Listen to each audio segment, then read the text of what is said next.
This is the Seahawks podcast. I'm Brandon Schultz, and I am joined by my good buddy, Adam Emmert. I am also joined by my good buddy, Clinton Bonner, who is here after the reaction, or we did the reaction yesterday to the announcement of our new head coach. Clinton didn't get to join us, but here he is. We want to get into the press conference and what we heard out of our new head coach, Mike Macdonald. But Clinton, I want to get your reaction because I haven't. Well, I heard your initial reaction because you called me on the phone like as soon as I saw the tweet.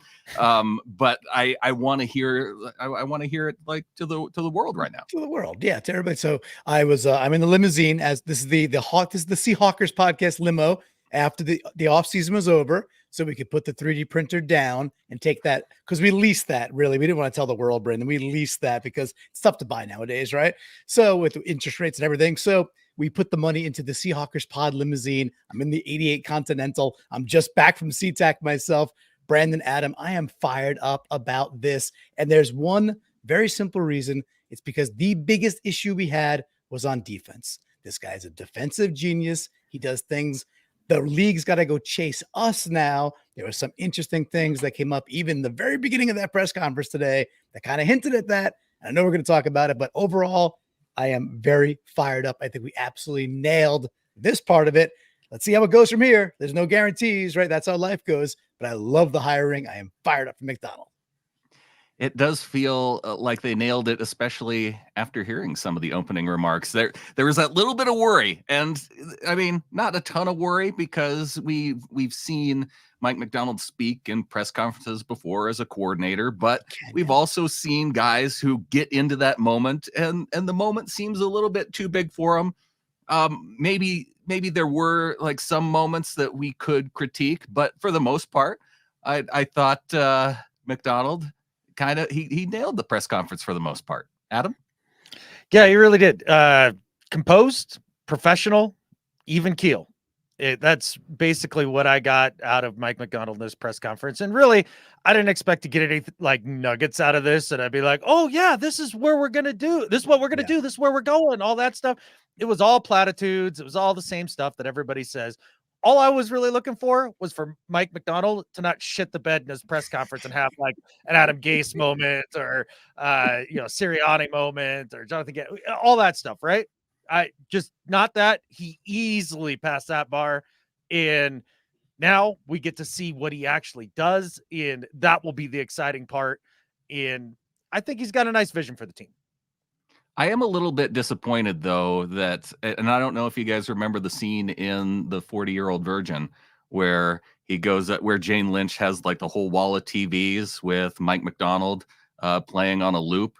And he comes up to her and says, today's the day I tell you that this essentially has to stop. I thought that as I saw the welcome video of Mike Macdonald coming through the doors of the facility there at the VMAC, I thought it would have been cool to recreate that and have, Mike Macdonald of the Doobie Brothers playing on all the screens as he walked in and just to have a little goof on him. But maybe a fail on the part of Jody Allen. A big swing, a little bit of a miss right there to not be playing some of the classics, right? A little, even if he's rolling in with a little, I keep forgetting, that'd be fun. That'd be a fun thing to have. But on the important side, I do think, guys, Adam's not entertained by this discussion. No, and I'll tell you what, because you guys are both way off the mark here. He's 36 years old. He doesn't know who the hell the Doobie Brothers are. We didn't hire Pete Carroll back. We're not playing, 50s gold I guarantee you his mom and dad played the Doobie Brothers. Fine. He's perfectly in that age group. Good Lord, people. I absolutely guarantee you that our Mike Macdonald knows exactly who the Mike Macdonald is, the other Mike Macdonald. I know he knows that, dude. And I think this actually goes into a little bit of like, who is this guy? Like, because I think, we shall discuss, but Pete Carroll, he ain't. So if we were looking, if we were like, hey, we're going to keep the culture, we're going to really focus on that culture. I got a couple of things to say about that because where I work inside big companies and I know corporate speak. And I also know when people really, really dive into it and say they really love culture and they make that a part of their fabric. And then I know folks who kind of nod and say things about culture that they have to say. but they're really just focused on results. And I think, and guys, I'm going to break this to you. If you think this dude's more like Pete Carroll or more like Jim Harbaugh, I got news for you. He's a lot more like Jim Harbaugh, and he's our coach now. Yes, and I think that can be okay too, because I think that you can recognize that there are important cultural pieces that are in place, but still instill some of the values that you find important within the culture that you want to build. But it's not talking about. I was just happy to hear. I go back to Jim Mora Jr. I didn't want to hear him talk about how things need to change. Or it's more of a I want to bring my part to it, recognizing that Pete is different than I am, and I'm going to be authentic to me. That was the important thing that I heard. I also have to agree with our Ryan 911 here. I think Macdonald's Field might be a good way to go now.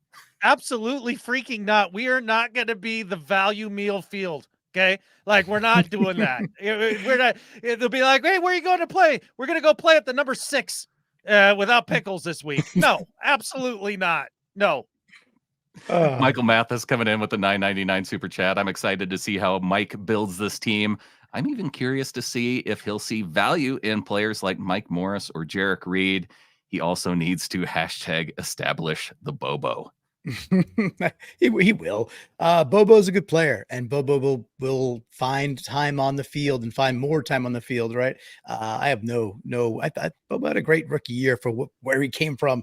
Only up, just things looking up for Bobo. So I think he absolutely will.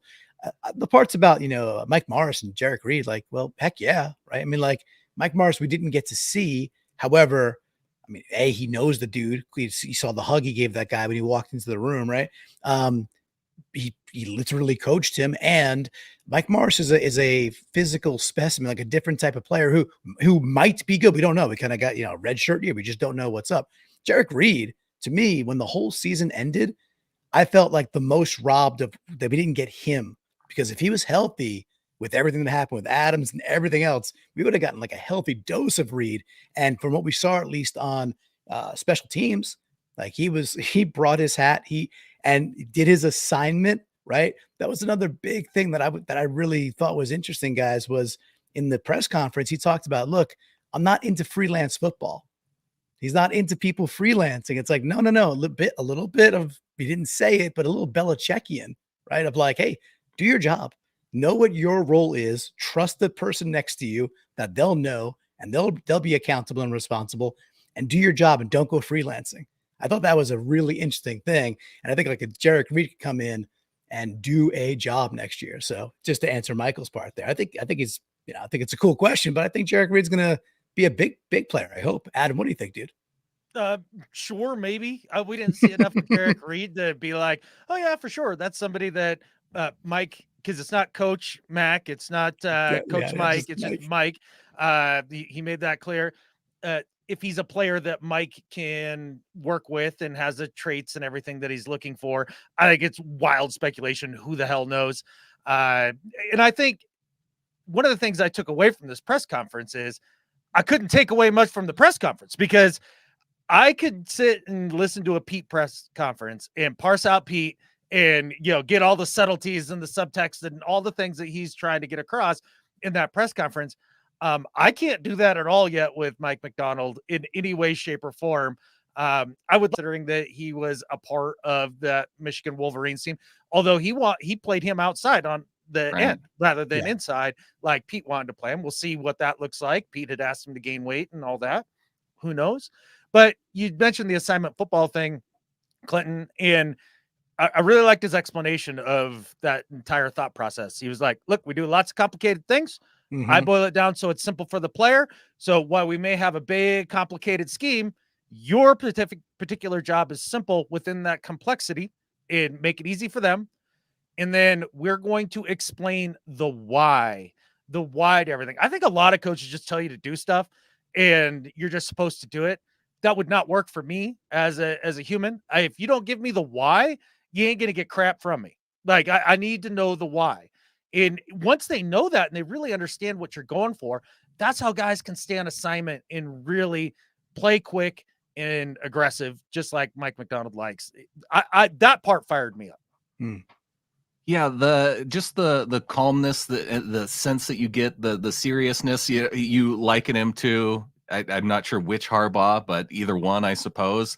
Maybe you get the less awkward version of Jim, which might already be John anyway. But I think that's a fine demeanor to have. It's just, Jim Harbaugh's weird. Can we talk about Weird John at the beginning of that press conference, talking about being creepy or something for some reason? Talking about that. I don't know. Did he hire a cheerleader as a spy or something to go after Mike Macdonald's inner workings there and find out what makes him tick? John had some weird stuff he was saying early on in that. He mentioned, I think he was making a joke referencing the fact that Mike's wife is a Ravens cheerleader. Or was a Ravens cheerleader. Oh, okay. That scene missing when you don't have that context. Like because he said the words, I creeped out his wife. I'm like, these are things you probably don't want to say. Like, what did you do, John? What did you do? Like, that's what I wanted to know. But he still got his man, so that was cool. John was. I know. Jason had that question earlier too in the chat. What was that cheerleader's remark about? And I think that's the background, is knowing that his wife is a cheerleader, was a cheerleader. Interesting. Okay, that's interesting stuff. So Brandon, there was another piece for me too that stood out fairly early on. I don't know who the reporter was who asked it. Tough to hear, because that's how press conferences go. Still, they haven't figured that out. That needs to be job one for Mike. That needs to be job one for Mike. Is getting mics for the reporters. Good Lord. It's in the name, right? It was a female reporter, and she phrased the question and said something along the lines of like, well, I think it was like, oh, all your players love you, your ex-players of the Ravens, they're coming out, they really love you. And then she said, like, being a player's coach, she said, and then she asked the question. And Mike's response, Coach Macdonald's response was, he goes, oh, he's like, I've never been called a player's coach. And then he answered the question. I'm paraphrasing a bit, but he was like, again, where that juxtaposition versus what Pete is, like, Pete is the definition, the epitome of a player's coach, right? Culture and everything that he does from like a empathetic relationship with the players. And he was just like stone cold. He's like, yeah, I've never really been called a player's coach. And then he went on to answer whatever the question was. I was like, that's something. Like, to me, Adam, you were saying that you weren't sure about how to parse some of those things. Some of those things were him just putting the chips on the table, be like, no, I'm not that way. Like, it's not going to be this thing where maybe the players love me on that level, or for reasons that are, not natural to him. But he did talk about connecting with the players, and the way that you make that connection is by making sure that they know how to do their job and do it well, and putting them in positions to be successful. And I think that is the connection that I think that those players are responding to. That I agree. Brings up that level of respect. Oh, I agree. He gets back to that in that way. It's just a different way than Coach Carroll went about it for basically the time when he went to USC onward, when he made that switch in his career that he talked about, right? Yeah, I don't know that it's that different. What I heard out of Mike was that he talked a lot about relationships, and not just relationships with staff and all that, but relationships with the players, and that it's all about the players. Like, they talked about that multiple times. There's a reason why all his players are gushing about him from Baltimore. He creates relationships and cares about his players genuinely. And that's not a far cry from Pete Carroll. Now, will there be a little bit more tough love than just rah-rah positivity? Yeah, it seems so that way. But when John said he wanted to keep a part of the culture, I definitely feel like there's a lot about Mike here that fits in with, that he can build upon or take little nuggets from the culture that Pete left behind and twist it to make it his own. Because the other thing he made clear is like, look, man, there's one Pete Carroll and he's awesome. I'm just gonna be me, man, and not really worry about it. And his self-confidence was something that even Britt, like, just hearing it as she was walking around the house doing some stuff as I was listening to the presser, was like, damn, that guy's confident. And it really came across. You definitely got that sense. And there is a culture component to it too, that I think ties in with both of them I want to get to, but I also want to get to our Ryan 911's 999 super chat says, new coach, new all action green uniform rumors. How are we feeling? I thought the new uniform rumors were that the color tweaks are coming to try and tie it more back to the throwback style colors. And that's what we might be seeing with the new uniforms. That's what I heard too. I've heard the opposite, that the action green would not be a featured color potentially. These are things that are happening on Reddit, which whatever Adam thinks of Twitter, then there's Reddit. So I'm not, maybe Reddit matters more. Maybe it's like more like the National Enquirer, where it actually gets some things right every now and again. But yeah, I like action green. I actually do, but I'm fine if it goes away. It's no big deal to me. I like the old school colors. They look beautiful this year. That entire getup looked beautiful. And thank you, Ryan, by the way, for doing everything you do every time we're on here. And the comment that I wanted to make about did you want to react to have you heard anything about the uniforms, Adam? Oh God, no. Like action green is an accent. It's an accent. It can't be the primary color on anything. Please, God, just let that go away. Except for my limo. It's fun. Action green is fun. Those of us who like football to be fun, it can be fun. So yeah, I'm with Amy. Screw you guys that don't like action green. Fun doesn't always have to be ugly, Brandon. Like it can be, good looking, like maybe the throwback unis. I don't know. I like ugly sweater season in around Christmas. Like that's fun too. So ugly can be fun, and action green can be whatever you choose it to be, if it's ugly for you or not. You know what I choose it to be? I choose it to be the uniform that ended Camp Chancellor's career and Earl Thomas's career. Or not Earl Thomas, but Richard Sherman's career, like with the Seahawks. That's what action green means to me. Mr. Phil coming in. You can relate with genuine care and still not be a quote unquote player's coach, someone who lets players nearly run the asylum. And I don't know, maybe we started to see it move into that toward the end. I know a lot of people pointed to the cigars in the locker room thing toward the end of the season, and maybe some of the other things that were going on in the locker room that we didn't see but were referenced. But the culture component that I think ties in really well with what Pete really tried to convey was the teaching component, and how coaches are really, it's not so much about it. And we heard this from Mike in several of his commentaries, because he also did several radio interviews in addition to the press conference. But he talked about not being so much of an he thought that when he got into coaching, it was going to be heavy X's and O's type. That's what a coach does, right? It's all about the X's and O's. But then he got into it and realized, it's more about that relationship component. And I guess I drew that comparison more of the teaching component too, of really trying to get across what the players need to be doing in a particular moment and making the connection that way. So I think that that's also a component of the culture that Pete Carroll tried to get across, and find coaches who are really good at the teaching part of it. And so, yeah, I'm excited that part of it kind of gets to continue. The piece for me that I agree that there are a lot of similarities there. I do think there's going to be some pretty stark differences in the approach when it gets down to the individual level, and then when Macdonald is with core groups there. And you hear Patrick Queen talk about him and say, like, hey, nobody cares more about the small details and the executional details, which goes back to, Adam, you talked about it earlier, the ability to take complex systems and atomize them into discrete tasks that need to be done, and to be done at time with trust. And then the whole system works. This dude's I work with folks like this, man. This dude's a systems engineer, like through and through.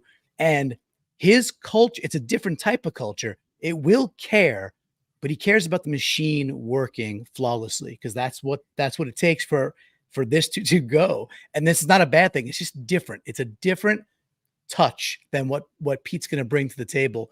And I think it's going to manifest itself. And like his answer to the Stacey and Bump was like, look, or actually the press conference was, look, we got a good culture here. Like you said, Brandon, we got a good culture. I'm not going to mess with that.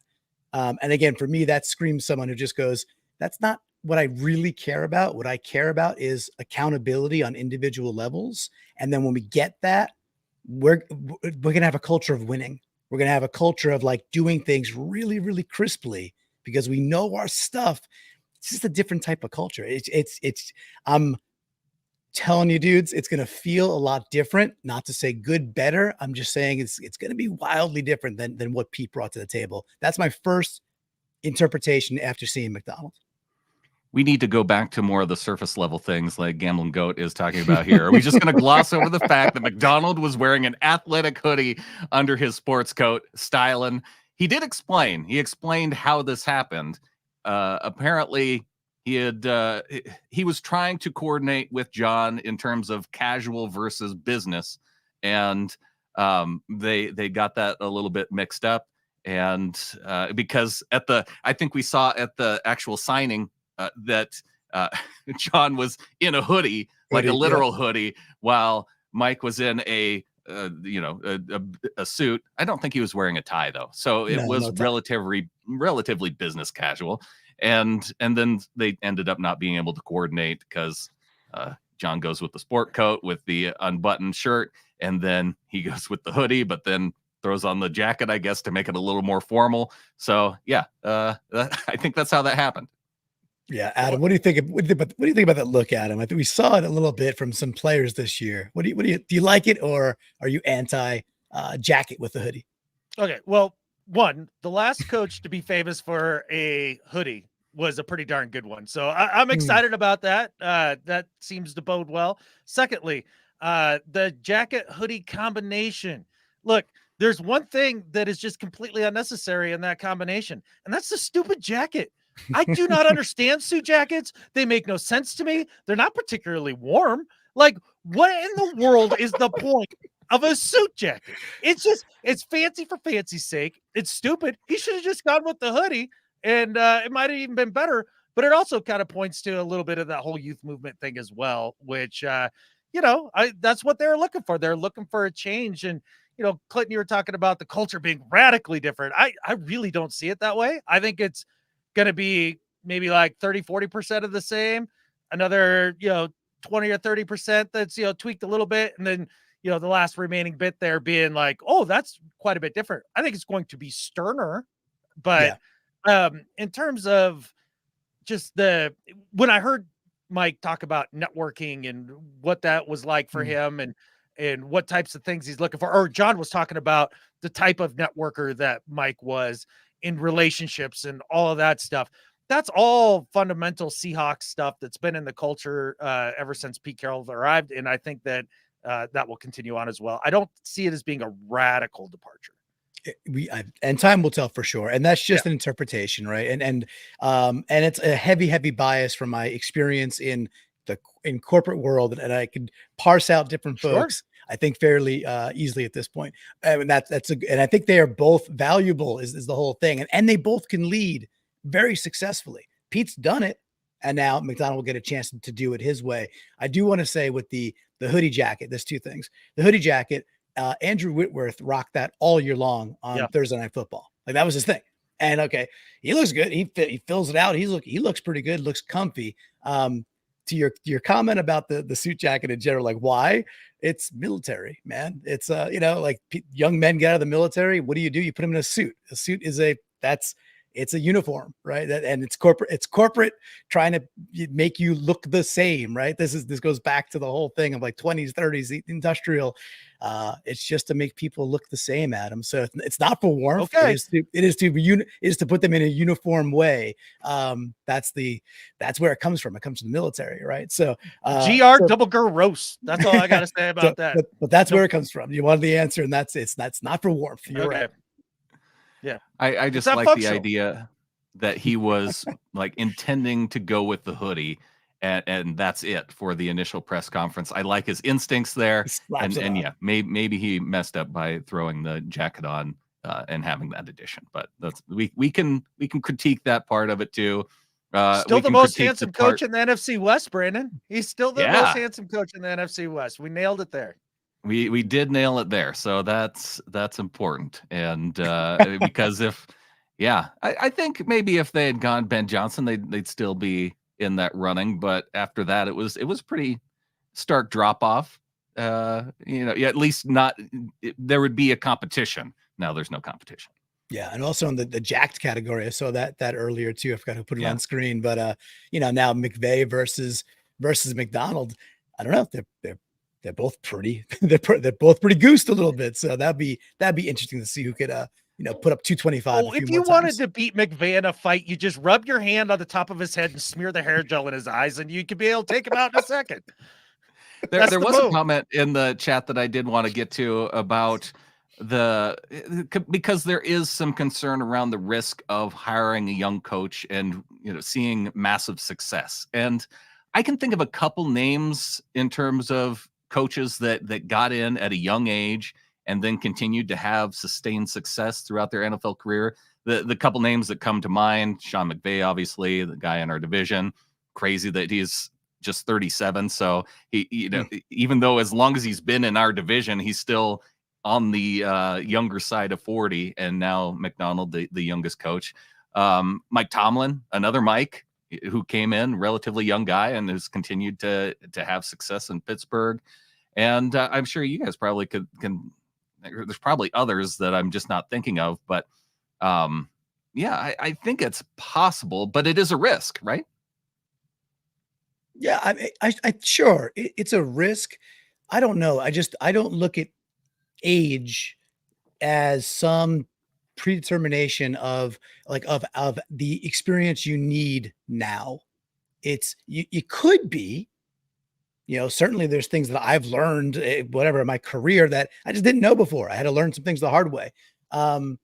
However, his path has been fairly accelerated, right? And it's not like it's not like it's nothing happening until now. He talked about in the press conference as an intern, he's walking down the hallway and who's the Ravens GM that he's Newsom, right? Ozzie Newsom. Yeah. And he's, so you're rubbing elbows with these all timers. Then his pedigree, Adam, you talked about pedigree the whole time. It's a different type of pedigree, but it's certainly still pedigree. He's been around this game for long enough. And, it's something about timing too, guys, right? Like we talked about edge chasing or chasing edges. That's what he wants to set from almost like a mental state for the team to be continuously pushing and innovating on the edge of keeping the rest of the NFL off balance. Cool. You're probably not getting that from a 65-year-old. You're probably just not, because they're probably set in some of their ways, or even not 65. You're probably not getting that from a Dan Quinn.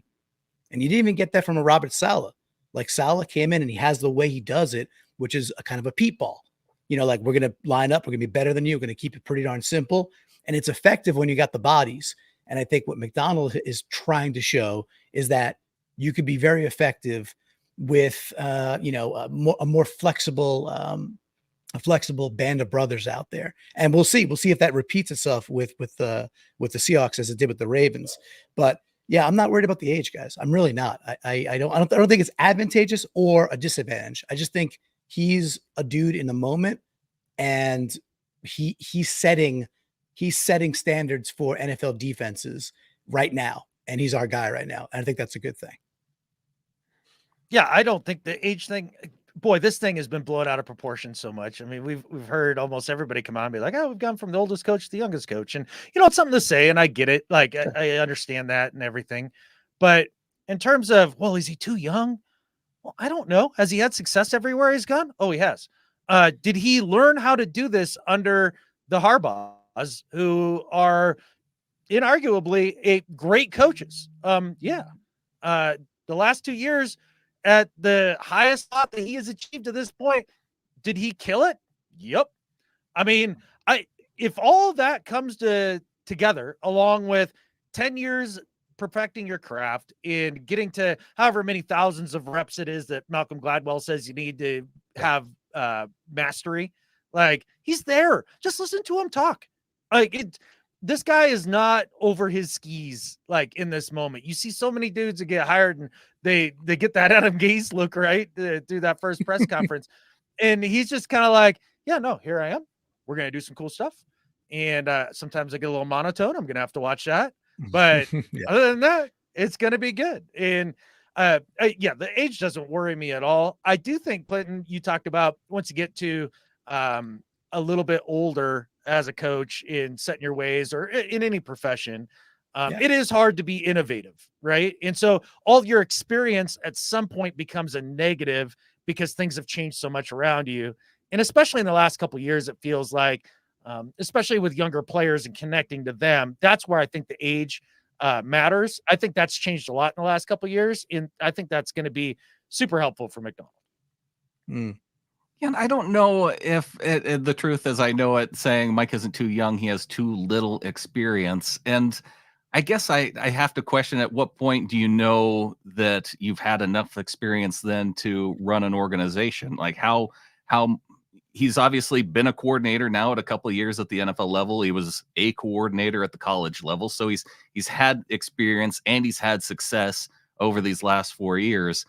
It is a risk, and so I can definitely understand the point and being concerned over the risk of going with a young and kind of because it's, I guess, 4 years of proof. If that's not enough, then I guess what it makes him a strong candidate then is listen to him, the way that he sees the game and the things that he has been doing over the past 4 years makes him a strong candidate because the performance is there on the field. Yeah, 100%. And I, on screen, we got the truth as I know it. Thank you, by the way. The comments are good. And he's saying, please explain how 2 years as a coordinator and 8 years of NFL experience makes a strong candidate. And it's, again, it's likely not for me, it's not the combination of saying you get to some magic number of years and you can't take away the time, or not say the time in Michigan was not successful. He's really successful there too, at the highest level of collegiate football. The thing for me is it's just more that if we're getting a brand new coach, which we did, are we looking for what's the apex this organization could be? The highest ceiling, I think, is with a guy like this. Macdonald, here's the deal. He might flame out in 2 to 3 years. That is a very possibility, right? He could be Staley. Adam, you talked about it. You went into all the numbers and said, look, are we sure we want to get rid of Pete? Because it's about a 30% or so chance that we're going to get this right. That's 3 out of 10. So to the commenter's question there, we don't know, but I don't think it's some magic elixir that gets you to some number that says, okay, he's qualified now. It's simply listen to the dude as we can. We're just getting to know him. Look at what he's done on the field professionally. And is he an innovator? Is he pushing the game forward? For me, it's like check. He gets the chance. He was my number one dude. He might flame out, but it's still a good risk to give this guy the chance, in my opinion. Brandan, I'm not sure if you feel, or Adam, you got it. Yeah, just two things to that. Yeah. Like, number one, how do we know that 8 years doing assistant stuff and everything they did in 2 years as a coordinator doesn't make him a qualified candidate? Like, what makes you say that absolutely says that there's no way that he can be qualified to do it? Like, I mean, unless you sat there and interviewed him, you can't say that. You really can't. And then also, the proof is in the pudding going along the way.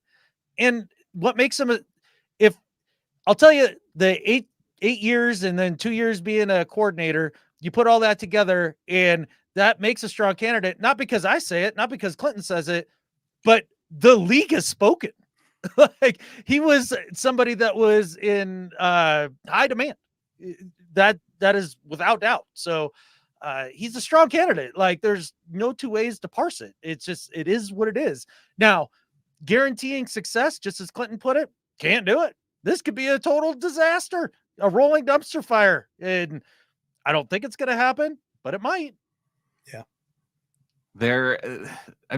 The potential is there. And if you were to go ahead and try and predict right now what's going to happen next season, there's no way to know, because there's still so much information that we're going to gain over for the next couple of weeks, once we know who some of the coordinators might be. I know one of them that we talked about last night, the linebackers coach for the Ravens, he was elevated to the defensive coordinator for the Ravens. So he's off the board. Ejiro Evero, who I was hyping up last night, sounds like he's wanted back at the Panthers, coaching under Canales, who also had his press conference earlier today. And there's another young candidate who doesn't have a ton of experience, but a guy who, man, I don't know if you guys watched any of the Canales press conference or heard some of his commentary, but it sounded so much like it, like if we were going to go for Pete Carroll light or to try and continue that on, like he talked about it being all about the ball. And so it was like all of that same Pete Carroll stuff kind of wrapped into his press conference in Carolina. And so it was interesting to listen to. But again, it kind of, when you're talking about it, Adam, how the league has spoken. Yeah, Canales, not a lot of experience, 1 year as OC, and here he is. He's getting to run the show with another, former Seahawk in Dan Morgan, who came up through the under John Schneider, but also played in the NFL, and they're going to run the show there in Carolina. So, yeah, it is interesting just the way the league is kind of shifting. Yeah. So first off with Canales, like we always have to call him Canales, like Canales. Like, I thought it was K-Nails. K-Nails, K-Nails was a couple years ago, but I think I've shifted to Canales. But now that's a candidate where you look at it where I would agree with people being like, whew, that doesn't seem like a lot of experience. Like, Mike was a defensive coordinator at Michigan. He was a defensive coordinator for 2 years for the Ravens. The Canales had a cup of coffee in Tampa with some decent skill position. Good cup though. Good cup though. He was good with Geno. He got Geno doing real well, and then he got the best of Baker Mayfield. So just playing devil's advocate again. It's a year, but I think Canales is a good coach. But we should. But your point is. Right. I think that's a good one to point at it. Like it's even less time at that high level. Right. So. Yeah. That feels like the line there, right? If you've only done the job before the next one you're about to get for 1 year, that's tough. Yeah. And the truth is, I know coming back in, I'm not saying Macdonald isn't qualified. I'm saying he has giant question marks. And I think that's fair. I think that's one of the things that we talked about last night too, just in terms of guys who have won the Super Bowl versus those that haven't. But when now the league is trending toward all these young guys, we're going to start to see a lot more younger guys, I think, who are winning the Super Bowl, because that's who's going to be in the playoffs generally. And it's the way it's trending. Did I hear today correctly? Was it in the presser, or did I just see it somewhere else that Macdonald is going to call the defensive plays? Yeah. Was that in the presser too? Yes. Okay. Cause I think that's awesome. It's what you would, because for me, it's like what you would expect out of an offensive coach, right? If you got Ben Johnson as a head coach, you'd expect he would just call the plays, right? That's what the expectation. I don't know about you guys. I didn't expect that with a head coach who's a DC. I don't know why, probably just some bias floating around, but is that the norm for these DCs coming over, or is that, is this a bit out of the norm? I'm not really up to speed on that.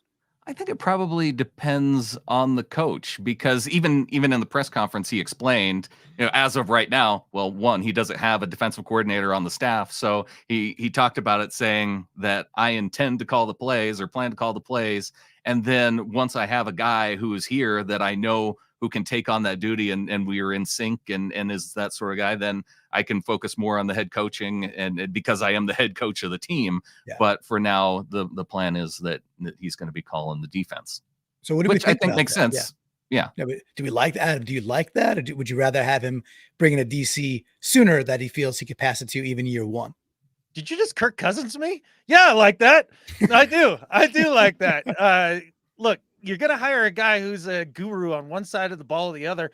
Like, take care of that side of the ball, man. D'Amico Ryans did it last year down here in Texas or in Houston, and found himself a good OC to handle that side of things. I like that.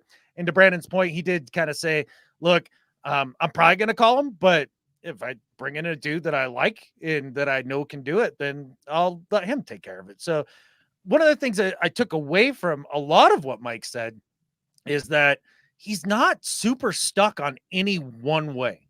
He's more results driven in whatever process it takes to get to that result. Screw it. He's in. And I like that a lot. Right. Because they talked about, running the football and how trying to get into percentages or that sort of thing. And he did really dial it in and say that it's more about the results and the situation. And because a lot of people point to his pass rushing stats and want to say, oh, you need to, blitz this many times. And I think he goes more toward that, looking at it in a very situational way. Yeah, that all makes sense. I agree too. And I guess one other piece that stood out for me too was just, I've heard different people react to the way he reacted to the Geno question. And I've heard different, like, oh, that was, he was flippant. He didn't, or no, he recognized them exactly the way you should. And I just want to see where you guys, because that is our quarterback. He's on a team friendly deal. I have a certain opinion of that answer, but maybe Brandan, when you heard him answer the question about Geno, did it move you one way or the other or alarm you? It didn't. It only struck me as a guy who knew the quarterbacks who were currently on the team. And other than that, he recognized that Geno was at the Pro Bowl, which was great. He brought up Drew's name right after that. And I thought, okay, well, that's fine, because Drew's also currently on the team. Yes, he's going to be a free agent, and we don't know the status, but he sounded like he had a lot of respect for Moore. I thought in the interviews that he did on the radio, he spoke highly of Geno, and in terms of the preparation for him, he recognized the respect that Geno draws from his teammates. And I think that that's about as far as I got with it. But I also got the sense that he's probably open to finding a quarterback in the draft. So I don't think he wants to make a set in stone, like make the announcement today that Geno Smith's our starting quarterback week 1. Yeah. How about you, Adam? Could there be a bigger nothing burger? I mean, literally the guy was just like, oh yeah, Geno's here. He's off of the Pro Bowl. There's Drew. And quarterbacks. We like to build around quarterbacks because offense is important. You got to help out the quarterback. He's the most important guy. Platitudes, dude. There was nothing of substance in there whatsoever. Now, with that said, like, all I'm saying is that he's gonna take the quarterbacks he has on the roster. He's gonna get them on the field. He's gonna look at them. He's gonna make his own decisions, and then he's gonna go from there. Like, I don't know what else you're supposed to take out of it. I wouldn't expect anything different from a new head coach either. So I don't know. Like, I have a slightly different tweak to that, right? A little different approach. It's to the positive. So if I enter that press conference not knowing much about Macdonald and what he may or may not do with Geno, and I watched just that press conference, and I have to lay a bet, am I more assured or less assured that Geno Smith is our starter next year? I'd say about 20 to 25% more assured that Geno Smith starts for Seattle next year. And this dude is a wry, very sharp individual, right? So for him to parse it out and go like, yeah, we got Geno, like he's at the Pro Bowl. Like people like this, Pete uses lots of words. This guy doesn't use lots of words. So I think he's a little bit more careful, a little more selective. Him saying that, I think is like ding dongs. We have a Pro Bowl quarterback 2 years in a row and on a team friendly deal where I'm here to go win games. Like, and by, hey, we got a great culture here that I'm not going to mess things up. Things are pretty steady Eddie on culture. Same answer. It's the same answer, guys. Geno Smith, he's going, and just from that alone, I think I'm able to glean. Now he likes what he sees in Geno. It's probably a reason he's here, because he can get to success probably quite a bit quicker and put an offensive person in there with DK, with K9, with Lockett, with JSN, with Geno, with Abe, and be like, we'll figure that out. we'll be fine there. So for me, it struck me that way, dudes. I did get the sense that he sees it as an opportunity to win now. But I think any coach is probably going to say that at their opening press conference, like, oh, well, we're probably going to overhaul the roster and take a few steps back. And, maybe we go 5-12 and then we can build through the draft. I don't think any coach is going to say that, even if they're looking at that as a potential situation. So I think you can read into it what you want, and based on your priors, Clinton, and that's fine. But I didn't get it. Well, the only reason I disagree with you, Clinton, is I said a number of podcasts ago that I think there's nearly 100% chance that Geno Smith is the starter next season. So I can't get 25% more short because I'm already there. Look, Geno Smith at worst is an excellent bridge quarterback. If you were going to go and get one of these guys in this draft and haven't started, just barely started looking at these college QBs that are coming out this year, this could be 4, 5, 6 dudes deep that are legit first round talents, unlike say last year where there was one. And that that's why I was so against going after quarterbacks last year, unless it was Stroud. I mean, I said that from the start. This year it looks a lot different. And with that grouping of dudes, you can move up from where are they now 16 in the first round. Is that what it is? Yeah. Right. You don't have to get to 3. You can maybe only have to get to 11 or whatever it is. I haven't looked at the board and all that nonsense yet because it's annoying. But at the end of the day, they can take Geno and at the very least, make him a bridge quarterback, keep some stability on the on the other side of the football there. Where I mean, I guess the one thing to Ryan's point. Yeah, Adam's chuckling at the comment that says, "Wait, Adam guaranteed another season of Pete 2. Now I'm worried about Geno." Yeah.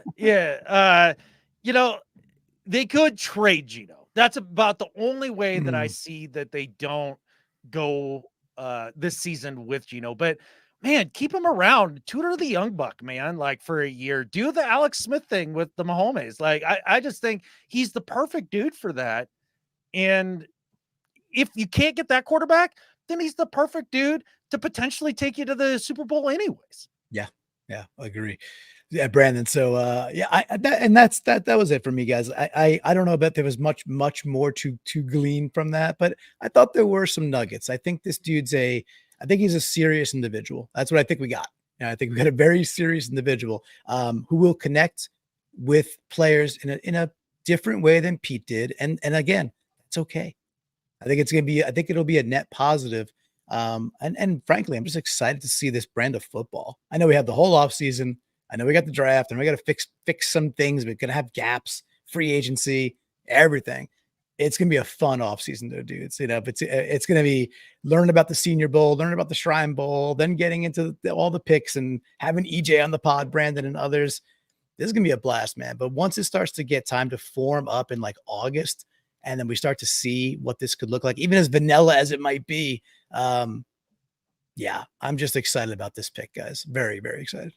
It's going to be fun. It's going to be different. And I think that there are still things that I'm waiting for because there could be some things that end up infuriating us even before the next couple of weeks pass, because there are decisions that have to be made, and they could be good decisions. They could be bad decisions. And the bummer is that we won't know for many, many months.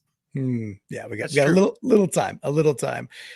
Hey, so we failed to remind any new folks, but maybe what they should be doing before we. Probably my bad because my internet just decided to die as soon as I got on from the limousine. But Brandan, should we tell folks what to do?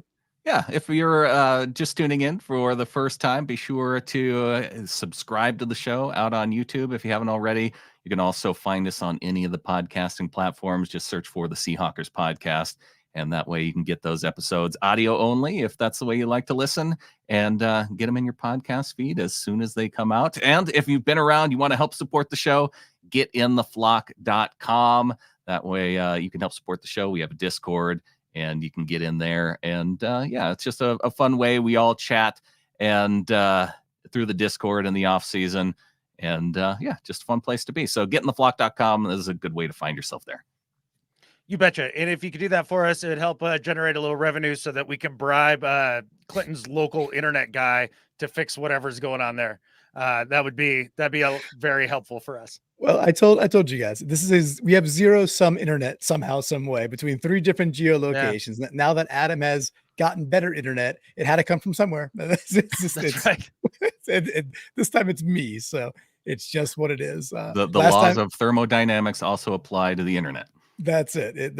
Mr. Phil. I don't even know if that's thermodynamics or not. I just was throwing that out there. I don't know. It sounds like things are digressing to entropy here. So maybe we should hit the eject cord anyways. And I think with that, there's only one thing left to say. Go Hawks. Go Hawks. Go Hawks.